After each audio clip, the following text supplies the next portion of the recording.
Good morning. Can everybody hear me okay? Welcome. We're excited this first week of classes to be welcoming a guest speaker. Marion Nestle is going to be joining us today. Good morning to everybody online. This is a nice co-hosted event with the Bouvet College and Burns Center for Social Change. Marion is the Paulette Goddard Professor of Nutrition, Food Studies, and Public Health Emerita at NYU, and author of a wide range of books about the politics of food, nutrition, health, and the environment. We're very excited to have her here today. She was from 1986 to 88, the Senior Nutrition Policy Advisor in the Department of Health and Human Services, and editor of the 1988 Surgeon General's Report on Nutrition and Health. So without further ado, we've got Marion here. Thank you for joining us, and I'm going to welcome you to the podium. Thank you. Thank you, David. It's really nice to be here. And if I want to move aside, just hit that. Yep. Okay. Thanks very much for having me. It's really nice to see you. I've never been to this campus before, and I'm really excited to be here. It's beautiful. I had no idea. I thought what I would do today would be to talk about what's on my mind these days.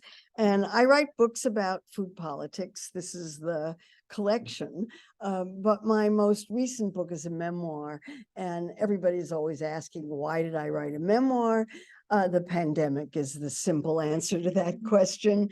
I was holed upstate in Ithaca and didn't have very much to do, so I needed a project. I thought the time had come to respond to the questions that I get asked all the time about what do I do? Why do I do what I do? And how did that happen? And then I think the book illustrated a lot of themes of people's lives that a lot of people are interested in: the importance of childhood to adulthood, and women in science, and overcoming those kinds of barriers, and the value of persistence, hanging in there, and then values throughout life. The interesting thing about memoirs is that they're not biographies. Biographies are fact-checked, and memoirs are how you feel about what the facts were. I consider the memoir my first work of fiction. My first work of fact was Food Politics. It's the book from probably best known of my books. It's been through 3 editions in 2002, 2007, and 2013. And it kind of exemplifies the kind of work that I've done over the last decades. And the first question I get asked about food politics is, what does food have to do with politics? And it's an important question. I don't get asked that question as much as I used to, but I certainly got asked about it a lot.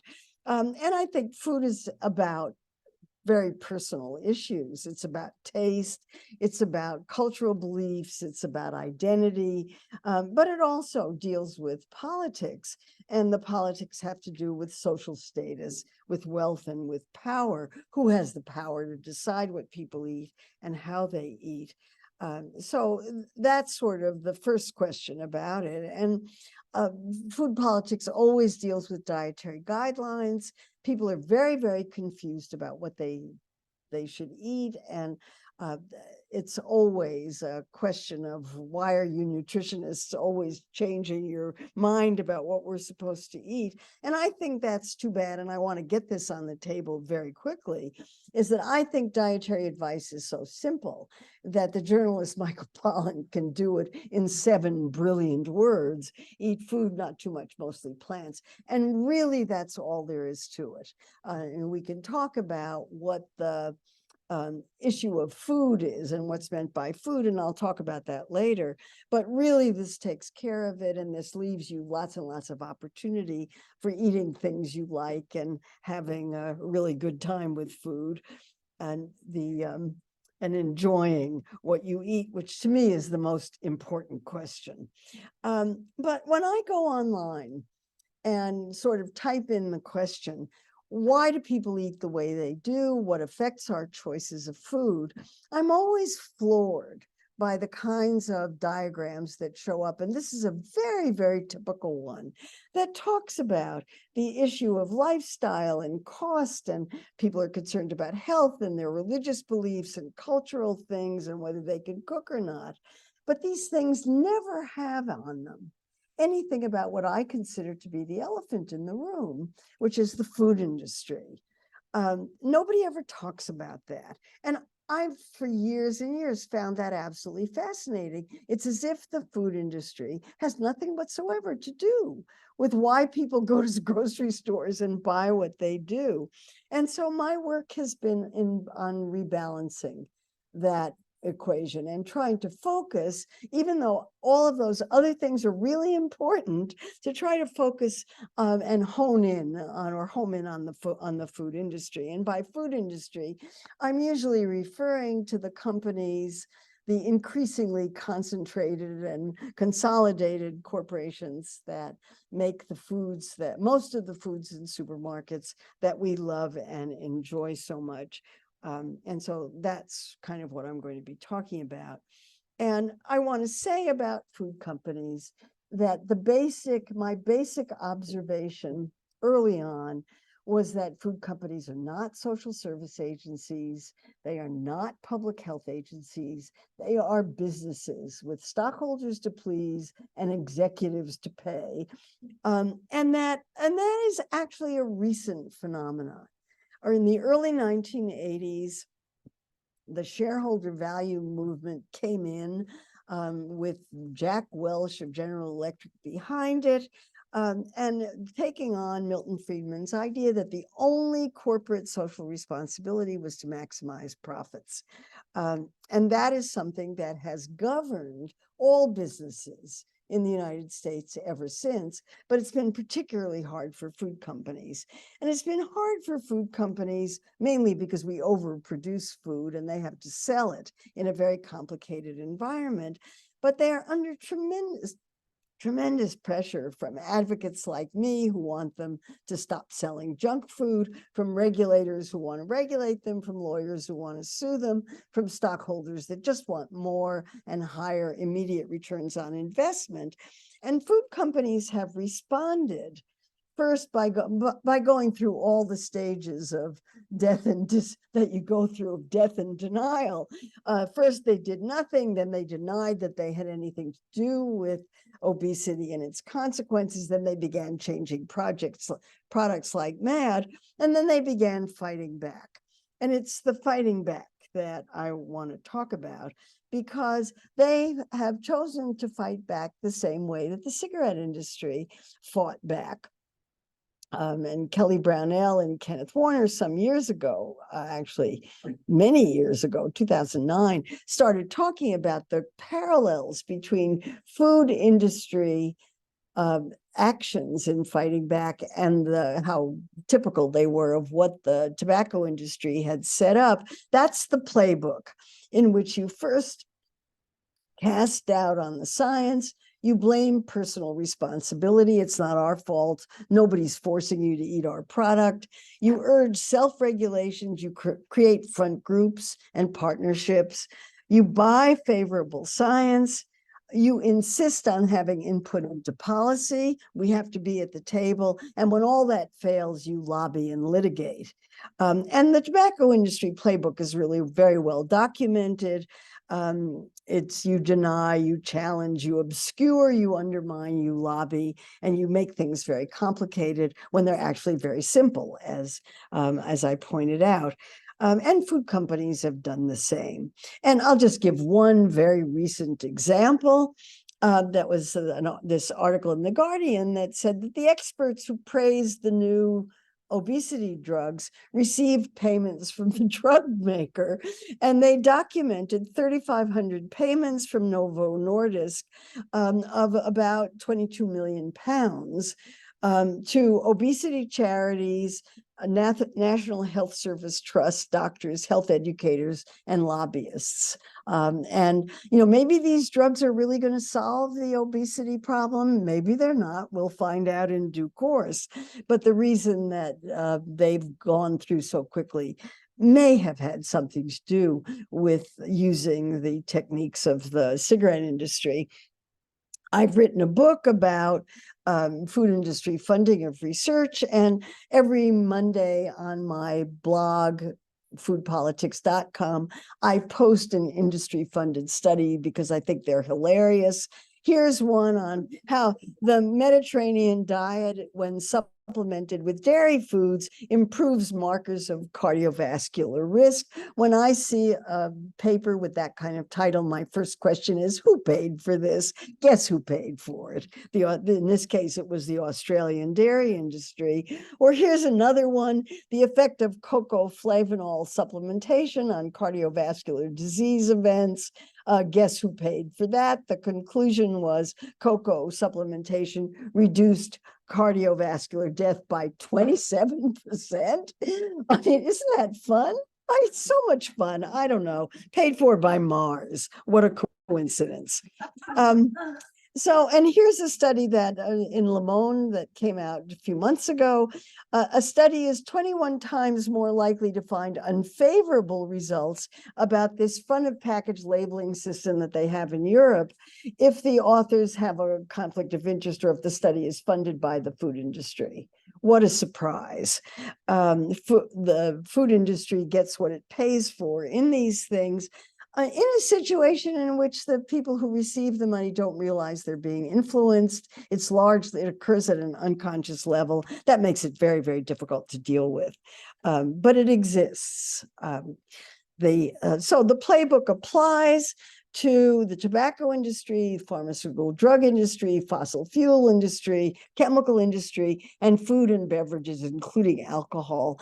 They're all using the tobacco industry playbook with a lot of success, I think, to confuse things. So with that background, I want to look at how my current thinking on global food problems in 2023, and there are three big ones that have been there all along: hunger and food insecurity, an enormous global food problem affecting billions of people, rising prevalence of obesity and the chronic diseases, type 2 diabetes, heart disease, certain cancers, et cetera, that it's associated with, and then the environmental effects of how we produce and consume food. And then on top of all that, you have to throw in the COVID-19 pandemic. All of these are due to dysfunctional food systems in one way or another. And so the question is, what do you do about that? So let me just say that by food system, I mean everything that happens to a food between the time it's produced and the time it's thrown out and wasted. So it's the production, the processing, the distribution, the purchasing, the creation, the making, the consuming, and then the surplus and the waste.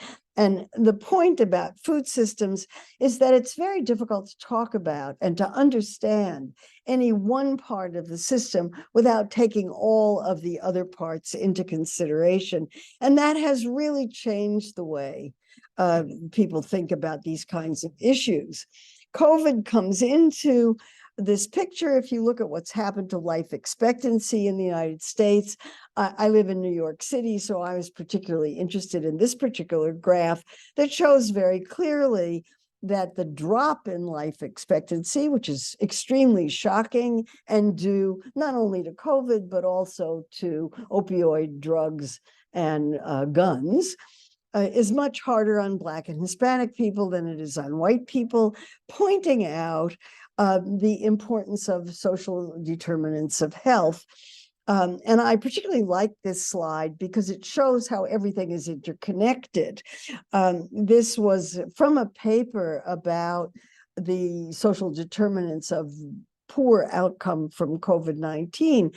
And what it argued was that discrimination, racial and other kinds, access to healthcare, access to food, where you live, the kind of environment you live in, what the air quality is like, how much money you have, how much education you have, affects not only severe outcomes from COVID-19, but also obesity and also the chronic diseases for which obesity is a risk factor. And all of these are interconnected so that you really cannot talk about any one part of them without taking all of them into consideration, which is hard to talk about, but makes a lot of sense in the long run. I want to focus on the food part as the social determinant of health here. And I want to talk about what I think are the three main differences, or the three main sort of aspects of nutrition that have changed within just the last few years, and that I think are enormously important for understanding all of this. And that's food systems thinking, which I've already talked about a little bit, what are called triple duty diets, which I'll explain, and then the whole concept of ultra-processed foods, which I think is an enormously important advance in nutrition and quite recent. So let me say just a few more things about food systems. This is a slide that I think describes the American food system at a glance. It is a slide from the Department of Agriculture about what happens to corn production in the United States, and it shows that practically half of the corn in the United States is used as feed for animals. The other half is used as fuel for automobiles, which I can't get my head around. And there's a tiny fraction of corn that's left. It's less than 10%, which is actually food for people. That's our food system: fuel for automobiles and feed for animals, at a time when everyone is advising less meat. Our food system is built on low-income workers, some of the poorest paid workers in the country: farmers, fishermen, agricultural workers, and we could add grocery store workers to that. And I think this food pyramid shows that at a glance. And then we saw that how the low-income workers were treated during the pandemic when President Trump invoked the Defense Production Act from instructions from Tyson Foods. Tyson Foods wrote it to force meat plants to stay open during the pandemic, even though lots and lots and lots of people got sick and were dying. And I thought that this was the celebrity chef Jose Andres, who's somewhat of an American hero these days, had this tweet, or X, or whatever you call it these days. People of America, I want to talk about two photos that tell the story about food systems, again, at a glance. On the left side, enormous amounts of food were being destroyed because the supply systems were broken. And on the right side of the slide, enormous number of cars were lined up in front of food banks because they couldn't get any food. I mean, that's the irony of the food system and the dysfunction of the food system displayed in a way that most people had never seen it before. And of course, the underlying root cause of all of this, as I and other people have said, are food systems that are driven to maximize profits, not public health. So let me move on then. That's food system. Let me move on then to triple duty policies. I first heard the term triple duty policies from two reports that were published in The Lancet in the beginning of 2019, before the pandemic. And by triple duty, they meant policies that would simultaneously prevent food insecurity, promote nutritional health by preventing obesity and chronic diseases, and would protect the environment and prevent climate change. And these reports took a food systems approach in thinking about these questions and in talking about how to do them. The reports were called the Eat Lancet Report and the Global Syndemic Report. They're both 50 pages of very, very small type, and they're very difficult to read. And I've assigned them in class. The class hated them. It's too bad, because I think they're really, really important. The Eat Lancet Report got the most press. And it asked the question, how do we feed a burgeoning world population estimated to be 10 billion people in 2050 and stay within planetary boundaries? That is, not produce terrible effects on the environment and make climate change worse. And the way that they came up as a solution to it was the planetary health diet, is what they called it, that had two principles. You should eat 50% less meat if you're in a developed industrial country, and 100% more plant. So you double the amounts of plant food you're eating, you half the amount of meat that you're eating. Well, as you can imagine, the meat industry was not very happy about that. And they're not very happy about the whole environmental question about meat. It's not just a health issue, it's a huge environmental issue because of the greenhouse gas effect of growing of cattle and the way that cattle are raised, particularly in confined feeding operations. Beef cattle have the highest of any of the food sources effects on greenhouse gases because they burp methane, basically, and need an enormous amount of feed, as we already saw. So the Eat Lancet report had these triple duty diagrams that I thought were kind of handy. If you reduce red meat consumption, you will have healthier diets, and that will help prevent cancer, obesity, and other kinds of problems. You'll have more land for growing food for people rather than fuel for cars and feed for animals. And you will reduce greenhouse gases. So it will have a triple duty effect. It will prevent food insecurity, prevent obesity and chronic disease, and prevent climate change. The meat industry was unhappy about this. Not surprisingly, lots of other people were unhappy about it too, because the report was very granular and it gave gram amounts of meat that you could have during the week that were completely ridiculous. I mean, just people can't eat that way. And they're redoing it. I don't know how they're redoing it, but they're redoing it. Anyway, the meat industry was not very happy about it.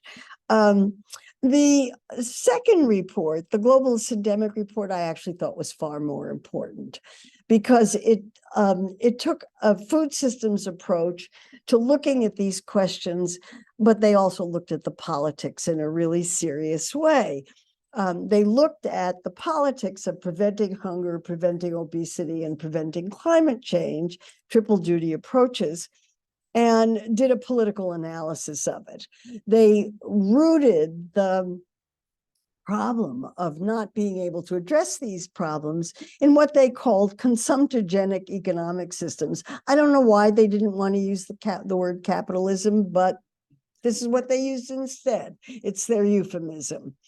They describe these economic systems as those that give priority to corporate economic power, allow corporations to have enormous amounts of political power and economic power, that promote the privatization of public goods, and we've certainly seen that externalize both the health and the environmental costs of food production, and that neglect the risks of allowing corporations to have that much power. They described the result of that kind of a system as policy inertia, the inability to get any policies put forward. And the policy inertia they ascribe to weak governments that have been captured by corporations, enormously powerful food industry opposition to any kind of policies that would weaken their profits, and weak civic demand, weak civil society, and weak civic demand for doing anything about this. And they said that in order to fix this problem, you needed a transformative social movement in order to do that, without really talking about where that transformative social movement was supposed to come from, who was supposed to organize it, or how it would work. I'm for it. How you're going to get it is another matter. But they did lay out something that I had never seen before anywhere in a major publication about food, which was a roadmap for food industry regulation. Now, if you read this report, you got to look hard to find it, but it's in there, I promise. And what they suggested was that in order to regulate industry, you have to stop subsidizing the things that industry does. You have to stop giving them tax breaks for marketing to children, for example. That would be one example. Stop conflicts of interest and stop them marketing to children. You have to require them to pay the externalized costs, health and environmental, of the way they're producing food and producing junk food. You have to keep them out of public policy. They must not have a seat at the policy table, and they have to disclose the kinds of ways in which they are trying to manipulate government and hold companies accountable for all of this. Again, without saying how you are going to go about getting any of this, but I thought it set up a very clear agenda for advocacy if you needed one. And they, again, had this diagram. If you restricted commercial influences, you would reduce opposition to food policies for obesity prevention. One of the reasons why there's no national campaign against chronic diseases is that it requires people to change their diets, and that's not good for industry. You reduce corruption, and so you can work on poverty reduction in a more serious way, and you reduce opposition to climate change policies. They even went so far as to suggest a framework convention on food systems, like the Framework Convention on Tobacco, which meant that you would develop policies that would do these things: policies to prevent obesity and chronic diseases, policies for poverty reduction, and policies for climate change. And so this was a political analysis of why we don't have these kinds of policies. I thought it was an enormously important paper. Okay, with that, let's move on to ultra-processed food, which is a relatively new concept, only since 2009. Ultra-processed foods have now been linked to the chronic diseases, and it's a new concept, and I think a very important concept. It was a concept developed by Carlos Monteiro and his colleagues in the University of Sao Paulo School of Public Health in Brazil. And in 2009, they began publishing papers about a classification of foods that would divide foods into foods and basically non-foods. And they used the term ultra-processed. They used they gave the classification system a name, NOVA, which means nothing. And I wish they had done it in another way because it's hard to talk about. But the NOVA classification system divides all foods into 4 categories. Category 1 is fresh or minimally processed. Category 2 is culinary ingredients that are processed. That means salt, sugar, oils, those kinds of things that you use to make foods. Those are processed, but they do not immediately convert foods to ultra-processed. And then processed foods, which are canned or frozen or treated in some way, but are still foods by their category. And then the 4th category, the new category, is ultra-processed foods. And by ultra-processed foods, they mean those that have been industrially transformed into something that bears no resemblance whatsoever to the foods that they were derived from. They're designed to replace those foods. They have a lot of additives, color, flavor, and texture additives. And there's an operating definition that I use that I think works pretty well for it. If you can't make it in your home kitchen, it's ultra-processed. If you can make it in your home kitchen, it is not ultra-processed. And that means that adage, salt, sugar, and fats, which are culinary ingredients, do not automatically convert a food into an ultra-processed food.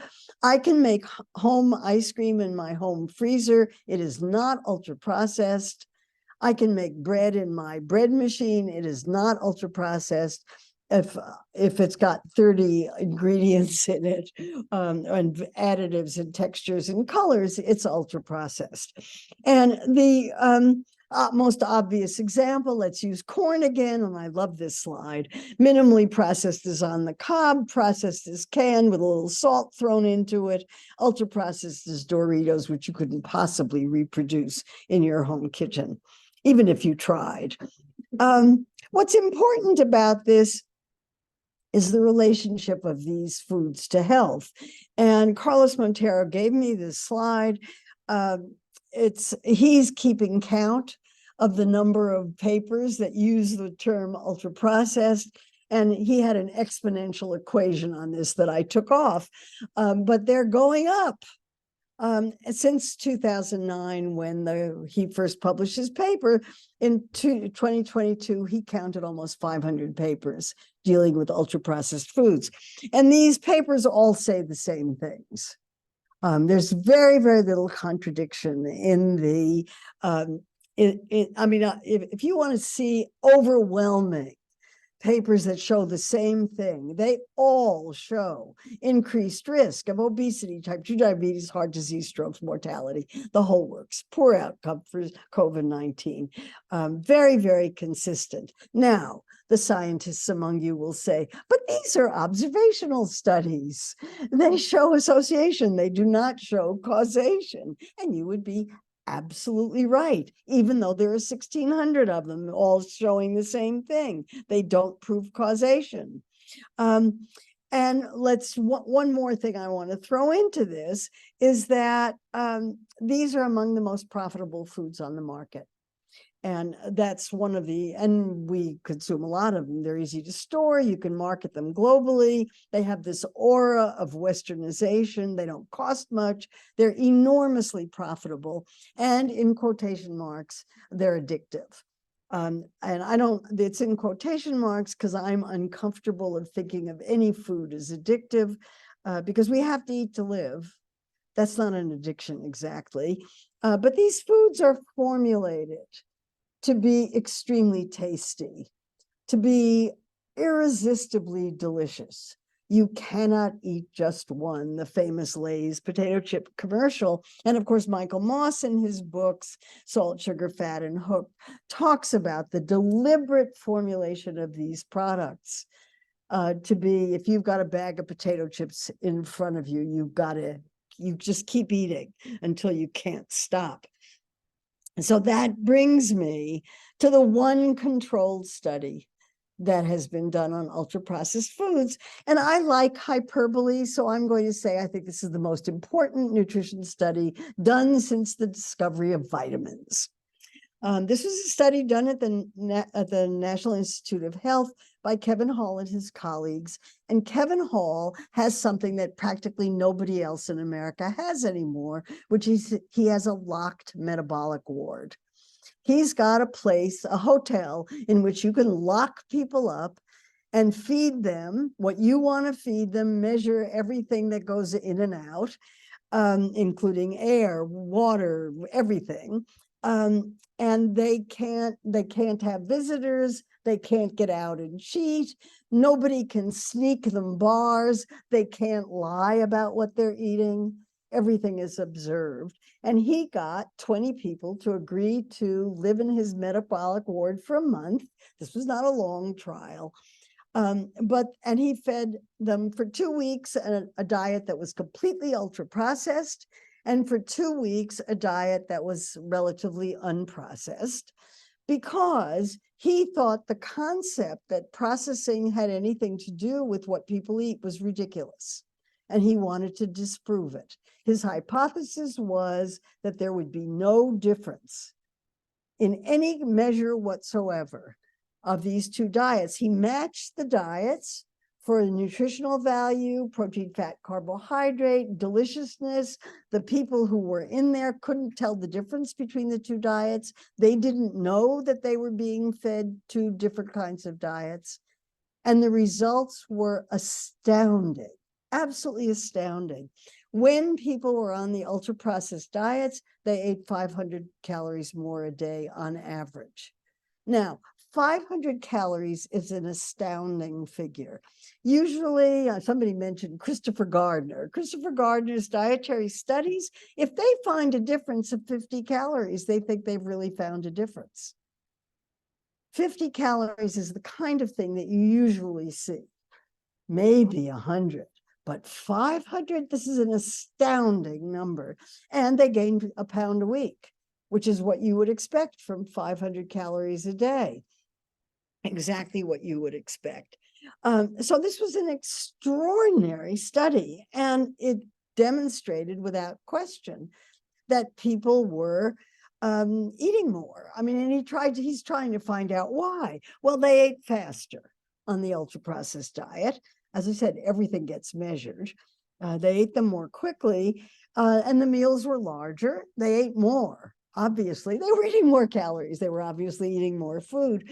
And he's now publishing papers on trying to sort out what it was in those diets that got people to eat more and what the difference was. And so far, he's found 3 correlations: energy density, which means the number of calories per volume of food, the eating rate, they ate faster, and what he calls the hyperpalatability. The hyperpalatability would be the quote addiction, unquote part of it. Fascinating work, and indicating with an obvious implication. It seems to me the implication is obvious. You alter Michael Pollan's haiku to say, eat food not ultra-processed, in parentheses after that. So minimize ultra-processed foods. Well, I'm talking about the politics. Obviously, there are food business groups that do not like the concept of ultra-processed. And this is the grain, something called the grain change. Processing is actually good for food. It is actually. There's no accepted definition of what ultra-processed foods are. We could argue about that. It's not evidence-based. Well, we can argue about that. And the most important one is it ignores nutrients. The idea being if food has nutrients, it's good, period, end of discussion. But what is troubling me these days is the pushback from the nutrition community. And there's a big pushback from the nutrition community. This is Food and Drink Europe, which is a food business group in Europe. They say the concept of ultra-processed is illogical, unscientific, confusing. It threatens traditional diets and it undermines public health. Okay. Here's a nutrition scientist and advances in nutrition. Because avoidance of ultra-processed foods will cause problems. You shouldn't make recommendations about it until there have been plausible mechanisms verified. And the author has some conflicts of interest with food companies, but this is only one of many critical comments about it. And I think that the criticism of the ultra-processed food concept is coming from the same direction as the focus of nutrition these days on what I consider to be the antithesis of public health, which is a focus on precision nutrition and the new concept of food as medicine. And this is where the nutrition profession is going these days, as was explained to me at the White House concept, because it plays well in Congress. It plays really well. It sounds really scientific. So the focus of nutrition these days is not on trying to prevent chronic disease. It's on individualizing diets for individual people with individual genetic predispositions to one kind of diet or another. I'm not opposed to that.